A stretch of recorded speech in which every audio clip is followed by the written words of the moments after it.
One. Hi, welcome again. Here we Yeah, are welcome. talking with people around the world, people who belong to IAC, the International Association for Counseling. I am Desiree Carlson. I am Latin America representative. And today I have the honor to introduce to Kabeer. Thank you, Kabeer, for being with us today. Hello. Yeah, thank you. Thank you, Desiree. Yeah, So, do I'm you want, Kabeer. yeah, tell us about yourself. Yeah, I'm Kabeer. I'm based in Qatar, and I travel different places in the Middle East by my profession. And basically, I'm from Kerala, from India. Okay. So I've been in the field professionally as a coach, work with people.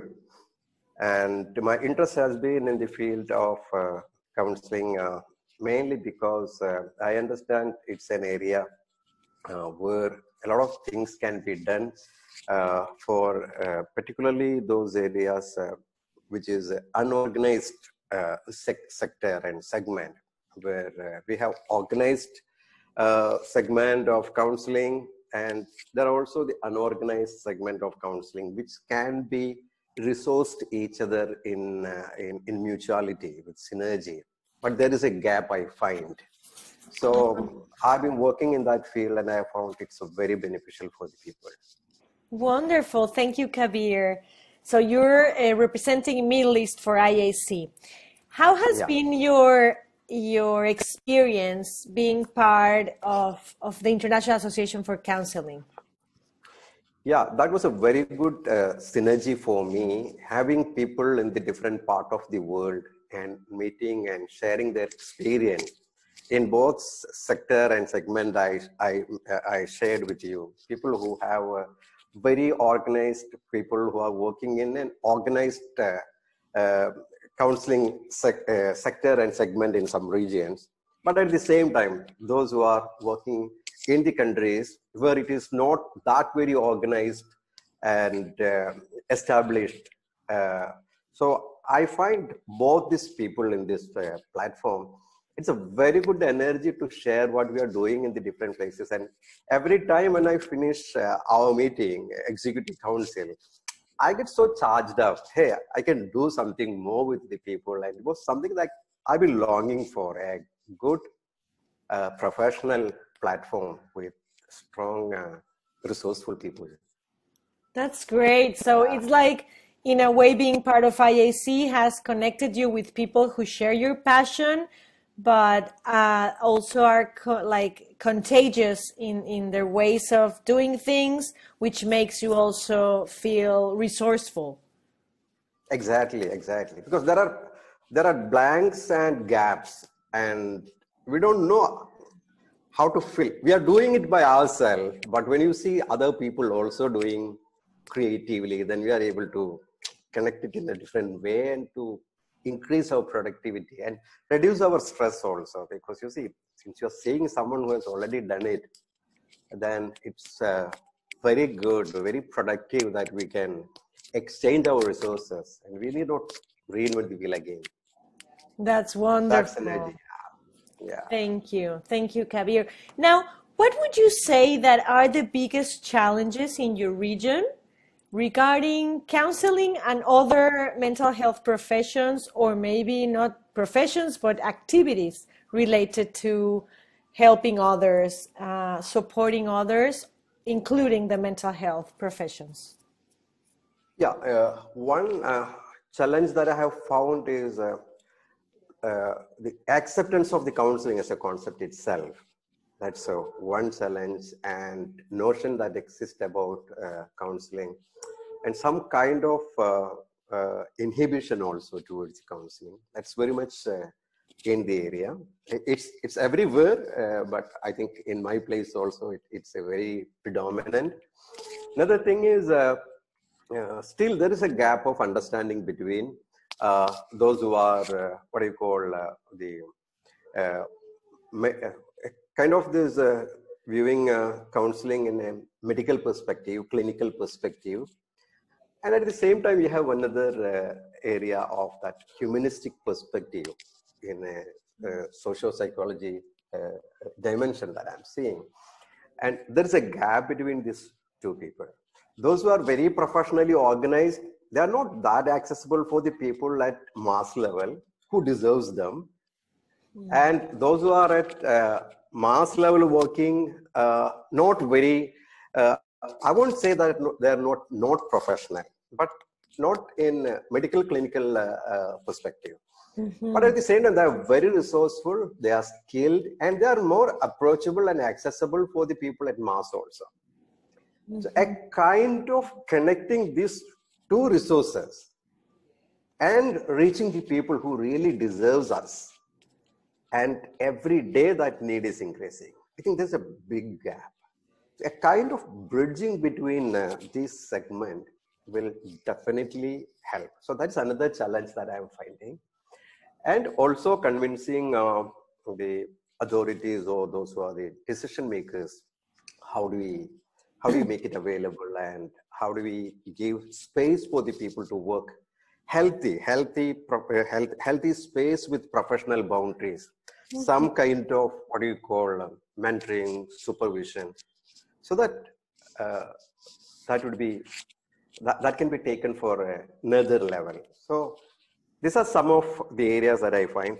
One more challenge I find, people in a segment who are really committed in this sector, and their financial resources is also another issue, because they want to access, they want to learn, they want to upskill themselves. But you see, their professional financial sources in the profession that they work, it's not that handsome, or it's not that very adequate to, I'll not say luxuriously, to reasonably to invest in the learning.